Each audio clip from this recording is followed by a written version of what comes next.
એ તો જેવું બાળક જન્મે છે એવું તરત જ આપણામાં એવું છે કે ફૂઈ કે પછી કોઈ પણ વડીલ છે એને મધ ચટાડે છે અને પછી કદાચ એને બ્રેસ્ટ ફીડિંગ આપવામાં આવે છે. તો what is the right time બાળક જન્મે પછી ક્યારે એને બ્રેસ્ટ ફીડિંગ આપવું જોઈએ? સો આઈડિયલી એક જ શબ્દમાં કહું તો તરત જ. ઓકે. હવે એવું છે કે બાળક જ્યારે નોર્મલ ડિલિવરી થાય છે તો તરત જ માતાના પેટ પર આપણે બાળકને ડિલિવરી કરાવવી જોઈએ અને એઝ અર્લી એઝ પોસિબલ માતાનું ફીડિંગ ચાલુ કરાવવું જોઈએ. એક બ્રેસ્ટ ક્રોલ બહુ જ ઇન્ટરેસ્ટિંગ શબ્દ છે જેના માટે હું તમને કહીશ આજે કે યુઝ્યુઅલી એમાં બાળકને માતાની બે છાતીની વચ્ચે રાખવામાં આવે છે.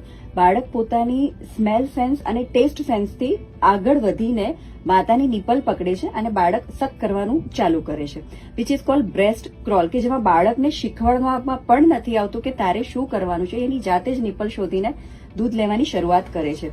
સો બાળકને પણ ખબર હોય છે કે મારે જન્મ પછી આ જ કામ કરવાનું હોય છે. સો એઝ અર્લી એઝ પોસિબલ આપણે બ્રેસ્ટ ફીડિંગ શરૂ કરાવવું જોઈએ.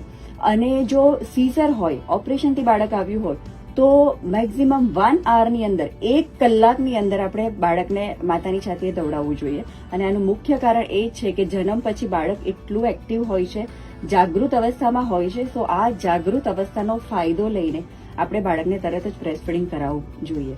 અને સાથે તમે પ્રતીક્ષા કીધું કે જે આ પ્રથા છે કે બાળકને ગળથુથી આપવામાં આવે છે, કોમનલી ગોળનું પાણી, સાકરનું પાણી, મધ, સુવર્ણપ્રાશ, આ બધી વસ્તુ આપવામાં આવે છે. સો ઇમ્પોર્ટન્ટ 2 રીઝન છે કે કેમ આપણે નથી આપતા. નંબર 1, આ બધામાં શુગરની માત્રા બેબીના બોડી રિક્વાયરમેન્ટ કરતા 25 ટાઈમ્સ વધારે હોય છે.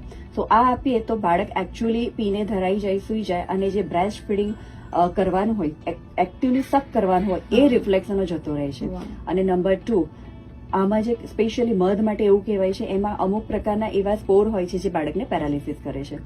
સો અહીંયા મારી દરેક મધરને એક ચોઇસ આપવા માંગુ છું કે તમે તમારા બાળકને હેલ્થ આપવા માંગો છો કે ઇન્ફેક્શન આપવા માંગો છો, એ તમારે